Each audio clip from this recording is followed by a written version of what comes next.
Hola hermanos, el día de hoy, 16 de febrero del 2023, es jueves de la sexta semana del tiempo ordinario. Nuestro último jueves antes de entrar en la cuaresma, ¿no? Porque próximo jueves ya será jueves después de ceniza y lógico, ahí les invitaré una vez más a la visita al Santísimo, pero lógico, ya con otro tono, ¿no? Con el tono de la preparación del retiro espiritual que comenzaremos el próximo miércoles. Muy bien, hoy es día del beato Giuseppe Alamanno.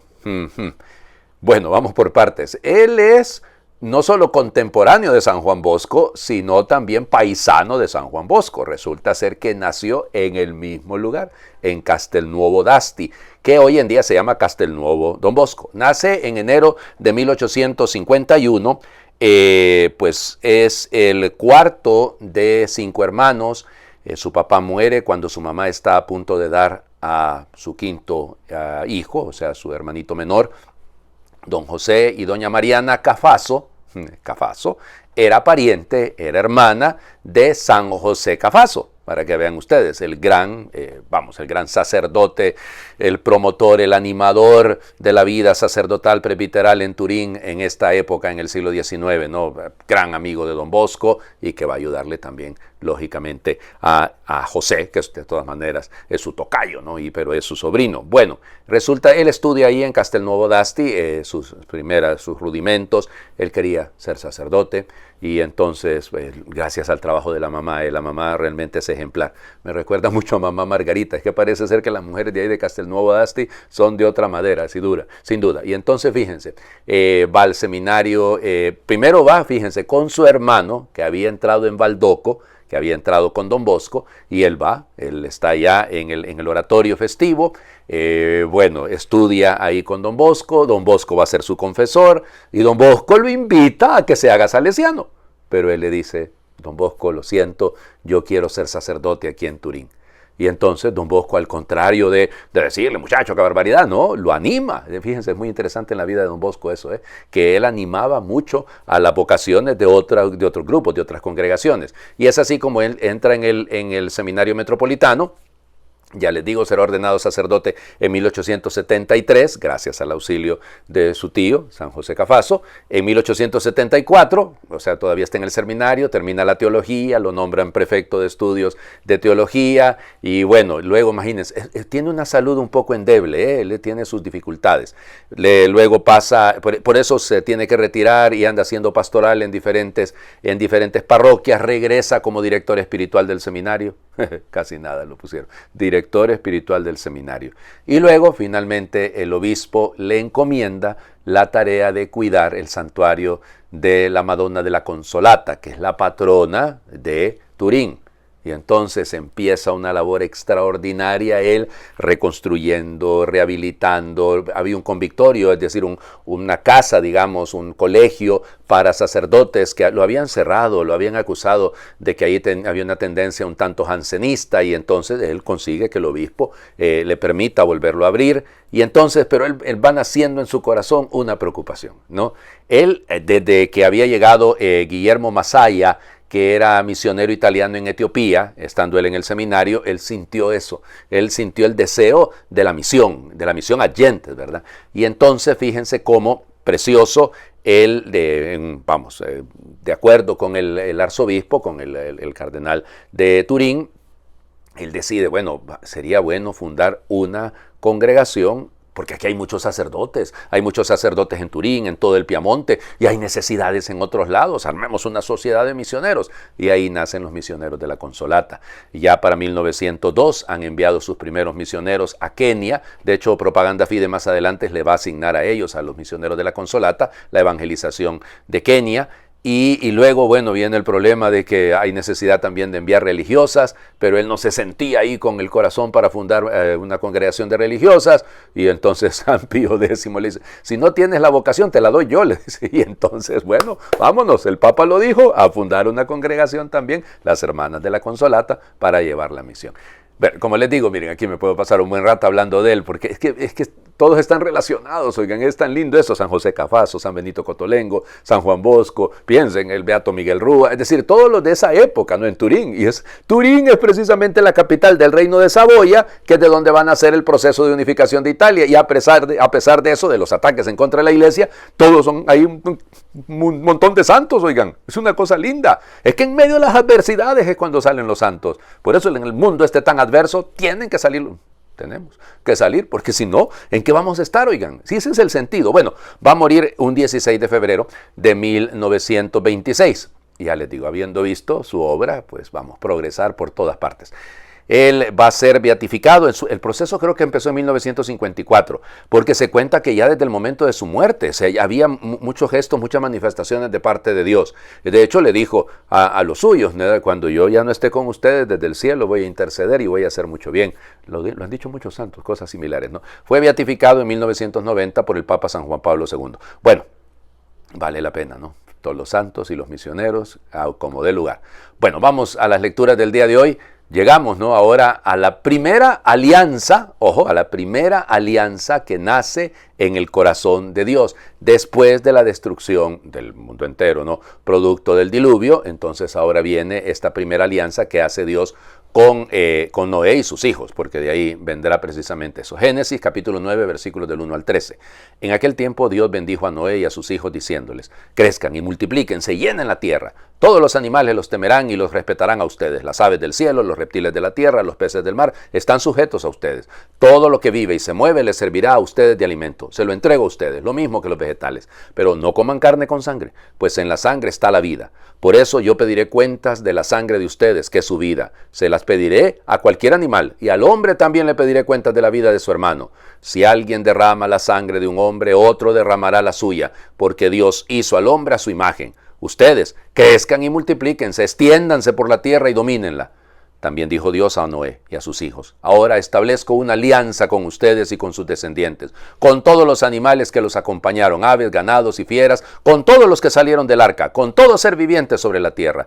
Esta es la señal que establezco con ustedes. No volveré a exterminar la vida con el diluvio, ni habrá otro diluvio que destruya la tierra. Y añadió, esta es la señal de la alianza perpetua que yo establezco con ustedes y con todo ser viviente que esté con ustedes. Pondré mi arco iris en el cielo como señal de mi alianza con la tierra. Palabra de Dios. Te alabamos, Señor. Parece como que volvemos al capítulo 1 del Génesis, ¿no? Crezcan y multiplíquense, extiéndanse, dominen. Es decir, todas las palabras, los verbos que utiliza Dios para confiarle al hombre la tarea de cuidar la tierra. Es cierto que ustedes dirán, padre, pero ahí le dice sometan a los animales y todos los respetarán a ustedes. Evidentemente, dentro de la creación, por favor, leamos esto en clave, no con la mentalidad del siglo XXI, sino con la mentalidad del momento en el que fue escrito, ¿no? Se le confía al hombre esta tarea. El sometimiento no es un asunto de subyugar, no es un asunto de aniquilar, sino un asunto de administrar. Es la primera vez que aparece directamente el tema de que se puede comer la carne. Cuidado que no es que eran vegetarianos, no eran vegans hasta ese momento, no, sino que sencillamente no había aparecido, pero pone una condición. Fíjense las condiciones, ¿no? Fíjense hacia dónde apunta. Muy bien, ahí está claro, yo voy a hacer una alianza con ustedes, lo repite 4 veces, ¿no? Una alianza con ustedes, con los animales, con todos los seres vivientes, con todos los que salieron del arca, con la tierra. Fíjense, o sea, es una alianza con el universo, es una alianza con el cosmos. Ahora bien, esta alianza tiene algunas condiciones. Muy bien, ustedes crezcan, multiplíquense, todo eso está muy bien, extiéndanse por toda la tierra, pero cuidadito y comen carne con sangre. Yo no entiendo esa gente que come así, oiga.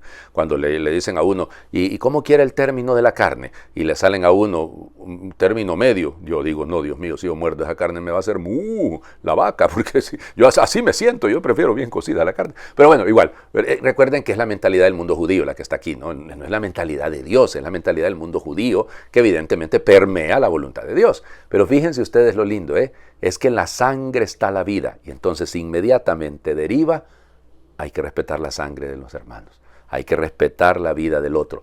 Claro, porque todo había empezado porque Caín, envidioso y no rencoroso, pues terminó matando a su hermano. Por eso el llamado de parte de Dios al ser humano, a respetar la vida, cuidado, a respetar la vida, sigue siendo. Ya nos vamos a acercar a los 40 días por la vida. ¿Cuándo? Sí, cuando comienza el miércoles de ceniza. Exactamente, bueno, en menos de una semana vamos a comenzar esto. Vamos al Evangelio. llega a la mitad del Evangelio de Marcos, termina la primera parte del Evangelio de Marcos. Marcos capítulo 8, versículos del 27 al 33. En aquel tiempo Jesús y sus discípulos se dirigieron a los poblados de Cesarea de Filipo. Por el camino les hizo esta pregunta: ¿quién dice la gente que soy yo?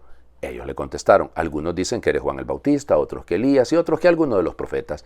Entonces él les preguntó: ¿y ustedes? ¿Quién dicen que soy yo? Pedro le respondió: tú eres el Mesías. Y él les ordenó que no se lo dijeran a nadie. Luego se puso a explicarles que era necesario que el Hijo del Hombre padeciera mucho, que fuera rechazado por los ancianos, los sumos sacerdotes y los escribas, que fuera entregado a la muerte y resucitara al tercer día. Todo esto lo dijo con entera claridad. Entonces Pedro se lo llevó aparte y trataba de disuadirlo. Jesús se volvió y mirando a sus discípulos reprendió a Pedro con estas palabras: apártate de mí, Satanás, porque tú no juzgas según Dios, sino según los hombres. Palabra del Señor. Gloria a ti, Señor Jesús. Bueno, Dios mío, ¿por dónde empezamos aquí? A ver, recuerden cómo ha comenzado el Evangelio de Marcos. Ha comenzado con un enunciado que decía: inicio del Evangelio de Jesús, el Mesías, el Hijo de Dios.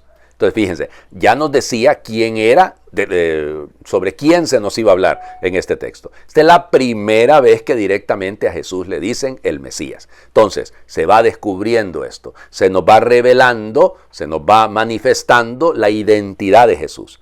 Por el camino, y esto es precioso, por el camino, no detenido, sosteniéndonos la quijada y haciendo reflexiones profundas. Es por el camino que lo descubrimos a Él, expuestos en movimiento. El descubrimiento de la identidad del Señor. Claro, ustedes dirán: padre, pero en un libro. Claro, yo me he puesto a leer para preparar esta meditación. Sí, y cuidado, no hay que despreciar la lectura, no hay que despreciar el estudio. Pero vamos, el conocimiento, la identidad real del Señor, la reconocemos cuando caminamos con Él, cuando estamos con Él, cuando convivimos con Él. Ahí nos va revelando quién es Él. ¿Qué dice la gente? Es una encuesta, no es una encuesta política. ¿Quién tiene más popularidad? ¿Quién lleva más votos? No, eso es lo que piensan. Bueno, igual. Es esto, es ese llamado, ¿no? ¿Quién dice la gente? Pues usted no puede pensar como el montón de la gente, oiga. La gente puede tener ideas y la opinión pública. Hay que tenerle muchísimo cuidado porque es eso, es una opinión, pero no es una definición y por eso es importante esto. Pues sí, bueno, dicen que Juan el Bautista, otros que Elías. Bueno, al menos eres un profeta, bravo, ya te dijeron profeta. ¿Y ustedes quién dicen que soy yo? ¿Y tú quién dices que soy yo? O sea, ¿quién soy para ti? Es hacia dónde va el texto, ¿no? Pedro contesta del libro: tú eres el Mesías. Pero inmediatamente Jesús les dice: no se lo digan a nadie. Bien sabía el Señor Jesús, y ahí queda demostrado, que por mucho que supieran aquí cerebralmente, por mucho que lo entendieran a medias, su entendimiento no es total. Y por eso, fíjense, comenzó a explicarles que era necesario. Esto no es un asunto de discusión, no les estoy pidiendo una opinión sobre si les parece que me deje matar, les parece que me presente a los sumos sacerdotes. ¿Qué opinan ustedes? ¿Qué creen? ¿Qué hago? ¿Con qué voy a quedar bien con la gente? No, Señor, es necesario. Y se presenta como el Hijo del Hombre. Era necesario que el Hijo del Hombre padeciera mucho, no que padeciera mucho y que fuera rechazado. Y en fin, se los explicó, se los dijo todo con mucha claridad, con entera claridad. Es que, claro, igual que a Pedro, nos gusta mucho el monte de la transfiguración, nos gustan las cositas bonitas, pero la cruz no nos gusta. Y eso es el tema. Por eso Pedro hace las de Jesús, ¿se fijan? Se lo lleva aparte. ¿Se acuerdan la curación del ciego? ¿Se acuerdan la curación del sordomudo? Jesús se lo llevó aparte. Pedro hace la de Jesús. Él también va a curar, él también va a sanar. Y lo reprende al Señor. Trataba de disuadirlo, dice esta traducción. Jesús, viendo a los discípulos. O sea, para que quede claro. Le dice a Pedro para que entienda Juan, sí, Santiago, Tomás, Mateo, Judas, para que entiendan todos. Es que esto no es así, pues. Apártate de mí, qué palabra más dura, le dijeron a Pedro: Satanás. Claro, porque cuando uno se vuelve piedra de tropiezo en el actuar de Dios, cuando uno juzga según los hombres y según sus criterios, ya no juzga según Dios. Les invito a hacer oración.